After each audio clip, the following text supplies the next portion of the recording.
जवळ जवळ एक म्हयन्या पयलीं मडगांव पाजीफोंड मडगांव हांगा 3 शटराची दुकानाची शटरां बँड केली चोरांनी आनी तातूंतलो एक जवळ जवळ लाखभराचो माल जो आसा तो चोरून व्हेल्लो.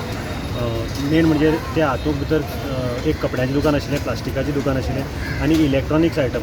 हातूंत भितर तांकां चोरपाचें अशें कांय मेळना. म्हणजे तांकां मेन तांचो गल्ल्या भितर कॅश नाशिल्ली आनी ताका लागून तांकां तो डाव कसलो.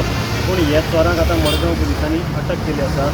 आनीक हे चोर जे आशिल्ले हांचो इनवॉल्वमेंट दमण हांगा चोरयेक आशिल्लो. ताजे नंतर गोवा पुलिसांनी म्हणून मडगांव पुलिसांनी हांचे जे CCTV फुटेजीचेर फोटोग्राफ मेळिल्ले ते दुसऱ्या पुलीस स्टेशनाक शेअर केले, दुसऱ्या स्टेटींनी शेअर केले आनी दमण पुलिसांनी तांकां ह्या हातूंत एक चोरये भितर अटक केली.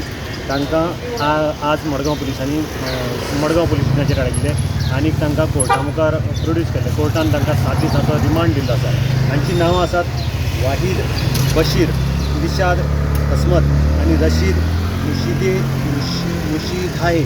हे सगळे 3 जाण जे चोर आसात हे UPचे नेटीव रावपी आनी हे गोंयांत चोरी करपाच्या हातूंत आयिल्ले. आतां पुलीस मेन म्हणजे हे तपास करता की हांचो आनी खंयच्या चोरयेक आस्पाव आसा काय ना. आनीक जो माल तांणी चोरून व्हेला तो रिकवरी करपाचो पुलीस प्रयत्न करता. सद्याक ते मडगांव पुलिसाच्या कस्टडीक आसा आनी इन्व्हेस्टिगेशन चालू आसा. गोमंतक TV खातीर मडगांवच्यान हांव गौरंग कुमल काणेकर.